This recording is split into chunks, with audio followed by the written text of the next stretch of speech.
Hi friends, welcome to AKP kitchen. இன்றைக்கி நம்ம கிச்சனில் என்ன பார்க்குற போகிறோன்னா, அதாவது பிள்ளைங்களுக்கு ஒரு சூப்பரான சைட் டிஷ் ரெசிபி தான் நம்ம பார்க்க போகிறோம். இந்த சைட் டிஷ் வந்து பார்த்திங்கன்னா ஒரு 1 வீக் ஆனாலும் கெட்டு போகாது. ரொம்ப சூப்பராக இருக்கும். இட்லி, தோசை, சப்பாத்தி, ஒயிட் ரைஸ் எல்லாத்துக்கும் ரொம்ப ஆப்டாக இருக்கும். ரொம்ப ஈஸி. 3 இன்க்ரீடியன்ட்ஸ் போதும். எப்படி பண்ண போகிறோம் என்னங்கிறத வீடியோவில் போய் நம்ம பார்க்கலாம். ஓகேங்களா? இதுக்கு ஃபஸ்ட்டில் வந்து ஒரு கடாயை நீங்கள் வந்து அடுப்பில் வச்சுக்கோங்க. ஸ்டவ் ஆன் பண்ணிக்கோங்க. இது ஒன்றுமே பெரிய விஷயம் கிடையாது. ரொம்ப ஈஸி, பட் டேஸ்ட் அல்டிமேட்டாக இருக்கும். கொஞ்சம் ஆயில் மட்டும் கொஞ்சம் கூட ஊற்றிக்கணும். ஏன்னா நான் நிறைய பண்ணுறேன் இன்றைக்கி. இது வந்து நான் 2-3 நாள் நம்ம கூட வச்சு சாப்பிட்டுக்கலாம். அதனால் கிட்டத்தட்ட ஒரு 3-4 ஸ்பூன் நான் வந்து ஆயில் ஊற்றிருப்பேன். நான் வந்து கடலெண்ணெய் ஊற்றிருக்கேன். நீங்கள் என்ன வேணாலும் ஆயில் நீங்கள் யூஸ் பண்ணிக்கலாம். இதுக்கு நான் கிட்டத்தட்ட பார்த்தீங்கன்னா நாங்கள் பாருங்களேன் நிறைய குவான்டிட்டி எடுத்துருக்கேன் பாருங்கள். அதனால தான் அவ்வளோ ஆயில் ஊற்றுனேன். இது ஒரு 7 பல்லாரி வந்து கட் பண்ணி வச்சுருக்கேன். குட்டி குட்டியாக கட் பண்ணி வச்சுக்கோங்க. அடுத்தது இதுக்கு நல்ல பெரிய தக்காளியாக ஒரு 5லேருந்து 6 தக்காளி கூட நீங்கள் எடுத்துக்கலாம். இந்த அளவுக்கு எடுத்துக்கோங்க தக்காளி. இது தக்காளி எடுக்கும்போது நீங்கள் நல்ல பழுத்த தக்காளி எடுத்திங்கன்னா ரொம்பவே சூப்பராக இருக்கும். இது வெங்காயம், அதாவது தக்காளி தொக்கு. சரிங்களா? என்னடா தக்காளி தொக்குன்னு நினைக்காதீங்க. அந்த டேஸ்ட் வந்து நீங்கள் சப்பாத்திக்கு வச்சு சாப்பிடும்போது ரொம்ப டேஸ்ட்டாக இருக்கும். ரெண்டாவது நீங்கள் வெளியில் எங்கேயாவது ட்ராவலுக்கு போகிறீங்கன்னா கூட வேறு எதுவுமே தேவை கிடையாது. இதை மட்டும் சைட் டிஷ்ஷாக வச்சுக்கோங்க. இட்லி எடுத்துகிட்டு போனீங்கனாலும் சைடு வச்சுக்கலாம். தோசைக்குனாலும் சூப்பராக இருக்கும். சப்பாத்திக்கு அதை விட டேஸ்ட்டாக இருக்கும். ரைஸ் இருந்துச்சுன்னா இன்னுமே அல்டிமேட்டாக இருக்கும். அது போக வேறுமனையாக சைட் டிஷ்ஷாக வச்சுக்கிட்டாலும் சும்மா வச்சு தொட்டு சாப்பிட்னாலும் நல்லாயிருக்கும். இது அவ்வளோ ஒரு எல்லாத்துக்குமே ஆப்டாக இருக்கும். ஆனால் நான் வந்து கொஞ்சம் நிறைய குவான்டிட்டி செய்கிறதுனால கொஞ்சம் ஆயில் நிறைய ஊற்றிருக்கேன். இதுக்கு வந்து தண்ணியே நான் ஊற்ற போகிறதில்ல. தண்ணி ஊற்றாமல் வேறு ஆயிலில் ஊற்றுனீங்கன்னா மட்டும்தான் ஒரு வாரம் வச்சு சாப்பிட முடியும். ஓகேங்களா? ஆயில் நல்லா சூடாயிடுச்சு. வேறு எதுவுமே போட வேண்டாம். ஒரு சிலர் வந்து பூண்டு அந்த மாதிரிலாம் போடுவாங்க. நான் எதுவுமே போட மாட்டேன். நான் போடுற அதே மெத்தடில் நீங்கள் செஞ்சு பாருங்கள். ஓகேங்களா? நிறைய பேர் இதில் பூண்டுலாம் போடுவாங்க. நமக்கு இது வந்து கேஸ் ட்ரபிள்லாம் கிடையாது. ஸோ நான் கரண்டி எடுத்துக்கிறேன்.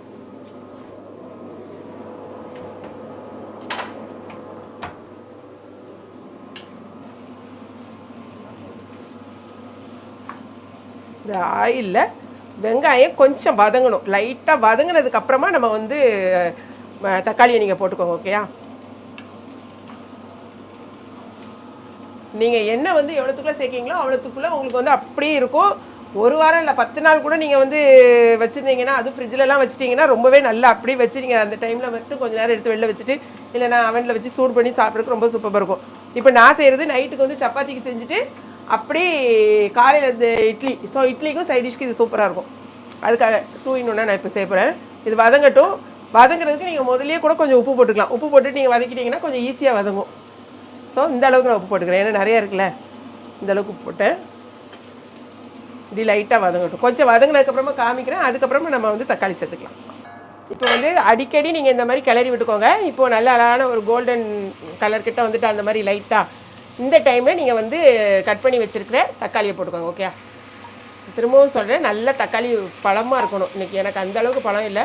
இப்போ வந்து தக்காளி நல்ல சீசன் தான். 5 கிலோ, ஆமாம் 3 கிலோ 50 ரூபா. உங்கள் ஏரியாவில் எவ்வளோன்னு சொல்லுங்கள். எங்களுக்கு சென்னையில் 3 கிலோ 50 ரூபாய்க்கு கொடுத்துட்ருக்காங்க. இன்னும் கூட ஒரு தக்காளி போட்டால் நல்லதா. இது வந்து தக்காளி தொக்கு மாதிரி தான் இருக்கும். ஸோ செமையாக இப்படி நல்லா வந்து வதங்கட்டும். வெங்காயம் தக்காளி வதங்கும் போது மஞ்சத்தூள் ஆட் பண்ணிக்கோங்க. சரியா?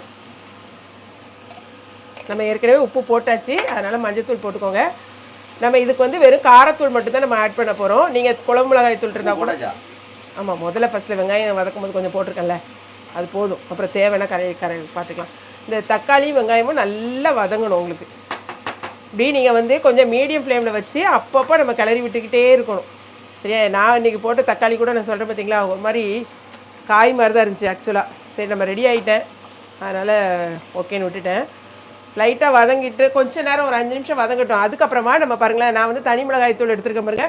கொஞ்சம் தனி மிளகாய் தூளும் அதே மாதிரி கொஞ்சோண்டு நான் வந்து தனியாத்தூள் ஆட் பண்ண போகிறேன். நீங்கள் வந்து அதாவது குழம்பு மிளகாய் தூள்னு வச்சுருப்பீங்க பார்த்தீங்களா, அது இருந்தால் கூட அதை போட்டுக்கோங்க. ஒன்றும் தப்பு இல்லை.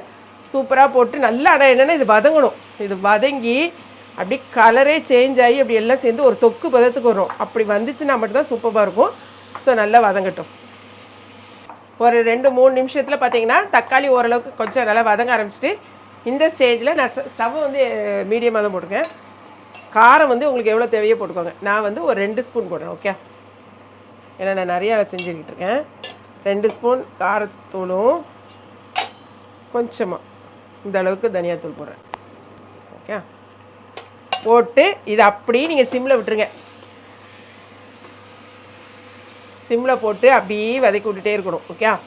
சிம்மில் போட்டு அப்பப்போ ஒரு 2 நிமிஷத்துக்கு ஒரு தடவை நீங்கள் கையை கிளறி விட்டுகிட்டே இருக்கணும். அப்போ தான் உங்களுக்கு வந்து நல்லா வந்து ஒரு தொக்கு ஃபார்முக்கு வரும். நல்லா வதக்கி விட்டு கடைசியில் நான் காமிக்கிறேன் எப்படி ஒரு கன்சிஸ்டன்சி வருதுன்னு. ஒரு 15 மினிட்ஸ்க்கு மேலேயே நான் வந்து அப்படியே சிம்லேயே போட்டு இதை வந்து கிளறி விட்டுகிட்டே இருக்கணும். இப்போ பார்த்தீங்கன்னா நம்ம ஊற்றின ஆயில் எல்லாமே இந்த மாதிரி வெளியில் வந்துட்டு பார்த்தீங்களா, இந்த அளவுக்கு நமக்கு வெளியில் வரணும். இந்த ஆயில் வெளியில் வந்தால் தான் இந்த தொக்கு வந்து நமக்கு ரெடி ஆகிருக்குன்னு அர்த்தம். இப்போ பாருங்களேன் எவ்வளோ ஒரு சாஃப்டாக இந்த அளவுக்கு தொக்கு வந்துட்டு இவ்வளோ தான். நம்ம இப்போ வந்து ஸ்டவ் ஆஃப் பண்ணிடலாம். இப்போ நம்ம வந்து சாப்பிட்டும் பார்த்துடலாம். ஆக்சுவலாக இன்றைக்கி பார்த்தீங்கன்னா எனக்கு சப்பாத்தி மருமாவை போட்டு எடுத்துகிட்டு வந்தாச்சு. நான் ஃபஸ்ட்டே போட்டுட்டா. ஸோ இன்றைக்கி சப்பாத்திக்கு தான் நாங்கள் வச்சு சாப்பிட போகிறோம். நீங்கள் வந்துட்டு இதை தோசை அதான் சொன்ன மாதிரி எல்லாத்துக்குமே ரொம்ப ஆப்டாக இருக்கும். இப்போ நம்ம சப்பாத்திக்கு நம்ம வச்சு சாப்பிட போகிறோம். ஓகே, நைட்டு டின்னருக்கு செம்ம சூப்பராக இருக்கும் இது. பாருங்கள் அந்த ஆயிலோட வச்சு சாப்பிட்றதுக்கு. இதை நீங்கள் வெளியில் வந்து ட்ராவலுக்குலாம் நம்ம எடுத்துகிட்டு போனோம்னு வச்சுக்கோங்களேன், ரொம்ப நல்லாயிருக்கும். இது எங்கள் அப்பாவுக்குலாம் நான் ஒரு தடவை கொண்டு போயிருக்கும்போது ரொம்ப பிடிச்சி சாப்பிட்டது பார்த்தீங்கன்னா இந்த வெங்காயம் தக்காளி தொக்கு தான். அவ்வளோ ஒரு சூப்பராக இருக்கும். கட்டாயமாக நீங்கள் ட்ரை பண்ணி பாருங்கள். ஒரு 2 நிமிஷம் பார்த்துடலாம்.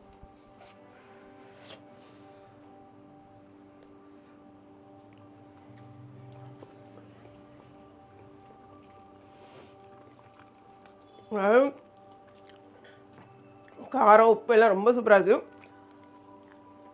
அப்படி நம்ம சாப்பிடும்போது எத்தனை சாப்பிட்றோன்னே தெரியாது, அந்தளவுக்கு ரொம்ப நல்லாயிருக்கும்.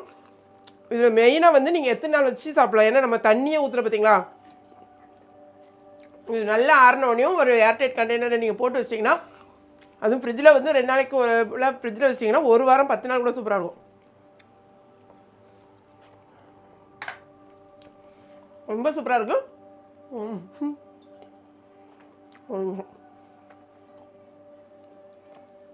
இந்த வீடியோ பிடிச்சிருக்கீங்க, பிடிச்சிருந்துச்சுன்னா லைக் பண்ணுங்கள். மறக்காமல் கிளாட் ஃபேஷனையும் ஏகேபி கிச்சனையும் சப்ஸ்கிரைப் பண்ணுங்கள். தேங்க்ஸ் ஃபார் வாட்சிங்.